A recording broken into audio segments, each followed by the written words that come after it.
আসসালামু আলাইকুম।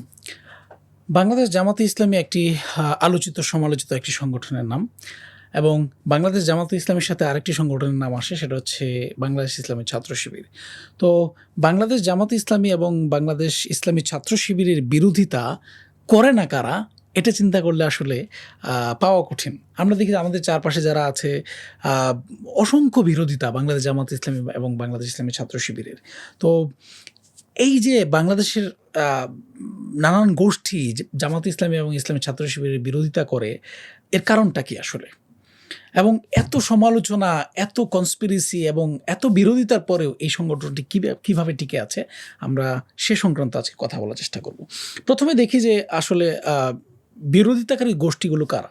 আমি যদি মোটা দাগে ২ টা ভাগ করি, তাহলে আ ১ম শ্রেণী যারা সেকুলার রাজনৈতিক গোষ্ঠী, এরা বাংলাদেশ জামাত ইসলামী এবং ইসলামী ছাত্র শিবিরের বিরোধিতা খুব বেশি করে। তো যারা বাংলাদেশে একটা কায়েমি স্বার্থ প্রতিষ্ঠা করেছে ইতিমধ্যে এবং তাদের কাঠামোতেই এই আ বাংলাদেশ চলে। দ্বিতীয়ত ওই গোষ্ঠীটা যাদেরকে আমরা বলতে চাচ্ছি যে ইসলামপন্থী পরিচয়ধারী কিছু দল ও সংগঠন এবং গোষ্ঠী জামাতের বিরোধিতা করে থাকে।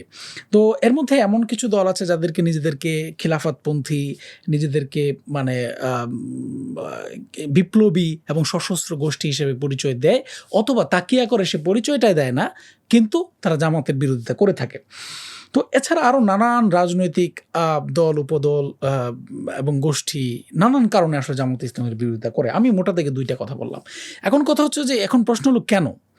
কেন তারা জামাতের বিরোধিতা করে? প্রথম কথা হচ্ছে যে আ যারা সেকুলার রাজনীতির অংশ বা এস্টাবলিশমেন্টের অংশ, তারা জামাতে ইসলামের বিরোধিতা করার একটা বড় কারণ হচ্ছে যে যদি কখনো বাংলাদেশ জামাতে ইসলামী এবং ইসলামী ছাত্র শিবির সমর্থিত কোনো গভর্নমেন্ট ক্ষমতায় আসে, তাহলে তাদের যে দীর্ঘদিনের যে সো কল্ড রাষ্ট্র শিক্ষা ব্যবস্থা, তারপর হচ্ছে রাজনীতিক ব্যবস্থা এবং যে আদর্শিক নানান ধরনের কাঠামো তারা তৈরি করে রেখেছে, তাহলে সেটা হচ্ছে ভেঙে পড়বে। এবং তাদের যেই এক কথায় বলতে পারেন তাদের আশঙ্কার জায়গা হচ্ছে জামাতে ইসলাম যদি কখনো ক্ষমতায় আসে, তাহলে তাদের যেই রুটি-রুজি সেটা বন্ধ হয়ে যাবে। সেটা চলচ্চিত্র, মিডিয়া, তারপর হচ্ছে অন্যান্য ক্ষেত্রে তারা চিন্তা করে থাকে। তো এটা মানে চিন্তাটা কতটুকু মূলক অমূলক আমরা আলোচনায় আপাতত যাচ্ছি না। দ্বিতীয়ত কথা হচ্ছে যে ইসলামপন্থী কিছু রাজনৈতিক গোষ্ঠী যারা জামাতের বিরোধিতা করে, তাদেরও আসলে বিভিন্ন কারণ আছে। প্রথম কথা হচ্ছে যে জামাতের যে সংসদীয় গণতান্ত্রিক যে পদ্ধতির কথা বলে জামাতে ইসলামী, এবং একটা গঠনতান্ত্রিক বা গতানুগতিক একটা পদ্ধতির মধ্য দিয়ে তারা সমাজে দাওয়াত দিয়ে মানুষকে ইসলামের বুঝ দিয়ে তারপরে একটি কাঠামোর মধ্য দিয়ে ইসলাম প্রতিষ্ঠার কথা বলে, একটা রাষ্ট্রকে ওয়েলফেয়ার, একটা কল্যাণ রাষ্ট্র করার কথা বলে। সেই জায়গায় বিরোধিতাকারী যারা আছে তারা মূলত জামাতে ইসলামী ক্ষমতায় আসলে তাদের ভয়ের জায়গা হচ্ছে যে তাদের যেই সমাজের বিভিন্ন জায়গায় তাদের যে গ্রিপগুলো আছে, যে সমস্ত জায়গায় তারা অনেক দিন যাবৎ বসে আছে, কায়েম হয়ে আছে, সেই সমস্ত জায়গা থেকে জামাতে ইসলামী তাদের যে আদর্শিক চিন্তা, ইসলামের যে মূল স্পিরিটের জায়গায় তারা কাজ করে, সমাজ বিপ্লবের যে চিন্তা করে, সমাজকে গঠনের যে নতুন করে গঠনের যে চিন্তা করে, এই বিষয়গুলো যখন জামাত নিয়ে আসবে তখন তাদের জায়গাটা সংকুচিত হয়ে যাবে।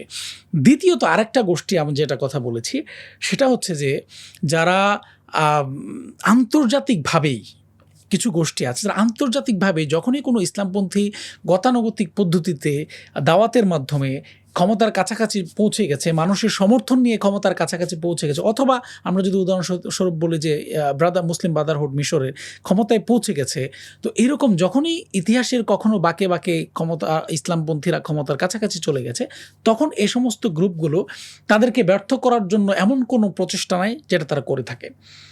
তারা এর জন্য ইহুদিদের সাথে লিঙ্ক লবিং করতে তাদের কোনো অসুবিধা নাই। এজন্য তাদের সেকুলারদের সাথে জোট করতে তাদের কোনো অসুবিধা হয় না। এইজন্য তারা কোনো ধরনের আন্দোলন সংগ্রামকে সাপোর্ট যারা করে না, যারা রাষ্ট্রীয় সরকারের বিরুদ্ধে কথা বলাকে নাজায়েজ মনে করে, এরাও জামাত বা জামাতের ঘরানার বা চিন্তার ইসলামপন্থী যারা আছে তারা ক্ষমতায় গেলে তারা তাদেরকে বিরোধিতা করে, তাদের জন্য মাঠে ময়দানে মিছিল মিটিংকে হারাম বললেও তারা মিছিল মিটিং করে থাকে।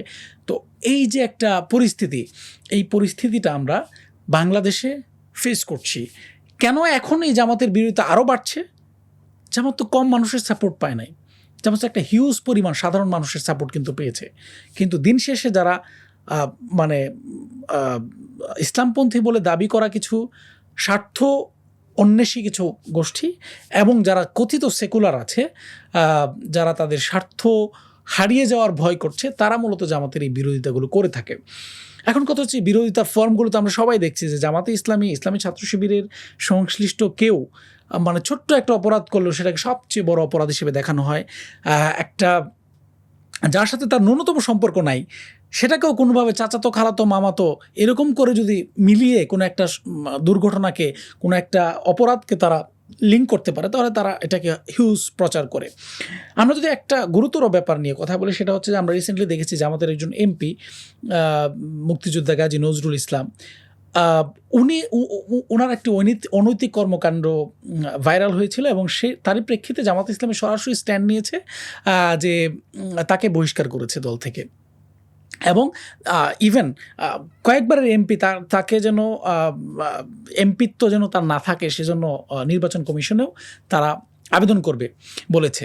তো এই জায়গায় আমরা যদি দেখি যে এই যে প্রচুর বিরোধিতা হয়েছে, আপনি উদাহরণস্বরূপ দেখেন যে প্রত্যেকটা পত্রিকার নিউজগুলো যদি আপনারা দেখেন ওই সময়টাতে, যে প্রথম আলো, তারপর হচ্ছে অন্যান্য যে পত্রিকাগুলো এবং টেলিভিশন চ্যানেলগুলো যদি দেখেন আপনারা, যে যেখানে আপনার গড়ে 30টা নিউজ করেছে, আমরা যদি গড়ে ধরি 30টা নিউজ করেছে, সেখানে ইমিডিয়েট পরেই সেই ব্যক্তি বিএনপির একজন প্রতিমন্ত্রী, এমপির চেয়ে বড় কিন্তু, তার একবার খোলামেলা একটি ভিডিও ভাইরাল হয়েছে।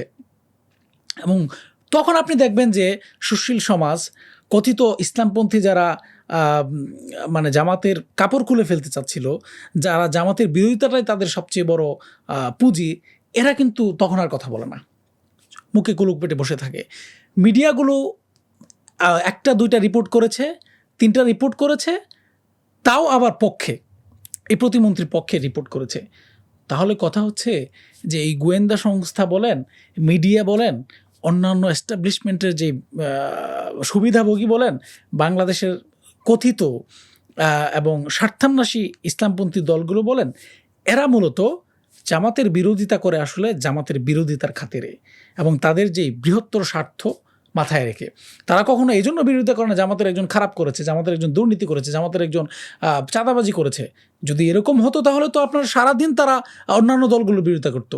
কিন্তু শুধুমাত্র জামাত কেন, শুধুমাত্র শিবির কেন? কারণ একটাই, জামাত ইসলামী বাংলাদেশ ইসলামী ছাত্র শিবির ক্ষমতার কাছাকাছি চলে এসছে, একটা বৃহত্তর মানুষের ট্রাস্টের জায়গায় তারা আসতে পেরেছে এবং তারা প্রমাণ করতে পেরেছে যে তাদের একটা ক্যাপাসিটি আছে এই রাষ্ট্রকে চালানোর। কিন্তু এই জায়গাতেই হচ্ছে আশঙ্কা, কথিত সেকুলার গোষ্ঠী এবং ইসলামপন্থী ওই গোষ্ঠীগুলোর, যারা কোনো অবস্থাতেই চাচ্ছে না জামাত ক্ষমতায় আসুক।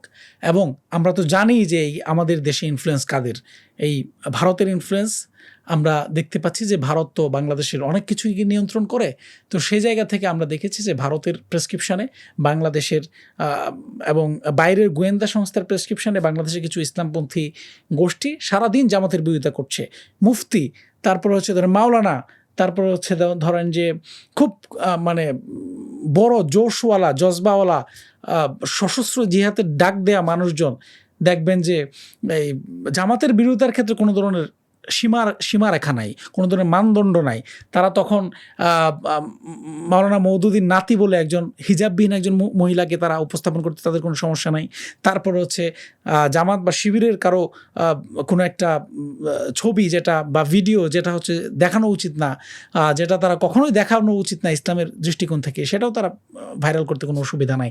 তারা এমন কোনো ভাষা যেটা ব্যবহার করা উচিত না একজন ইসলামপন্থী, একজন মুফতি, একজন মাওলানা, একজন মুআল্লিম তার মুখে আনা হচ্ছে সেটাও তারা বলতে কোনো অসুবিধা হয় না।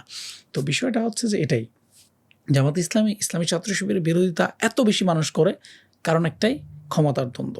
কারণ একটাই, জামাতকে কোনো অবস্থায় ক্ষমতায় দেওয়া যাবে না, জামাতের কাপড় টেনে খুলে ফেলতে হবে, জামাতকে যে কোনো অবস্থায় টেনে ধরতে হবে। সেজন্য যদি সেকুলার গোষ্ঠী তো দূরের কথা, ইহুদি, নাসারা, খ্রিস্টান, অন্যান্য বিধর্মী মুশরিকদের সাথে যদি জোট বাঁধতে হয় কোনো সমস্যা নাই, কারণ জামাত ছাকাও। আল্লাহ হাফিজ।